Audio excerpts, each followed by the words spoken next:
السلام علیکم، آپ دیکھ رہے ہیں کے نیوز چینل۔ خبر شامل کرتے ہیں ساہیوال سے۔ ہمارے ڈپٹی بیورو چیف پروف شہزاد جٹ کی رپورٹ کے مطابق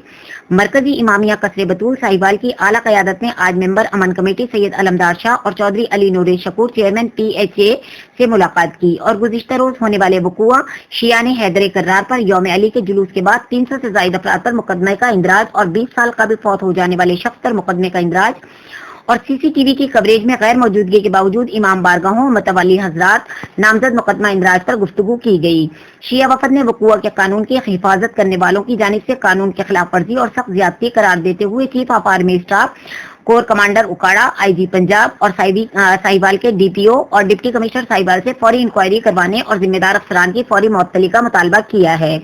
اور DPO ساہیوال اور DIG ساہیوال اور IG دی گئی SP ساہیوال کی امام بارگاہ میں 2 روز قبل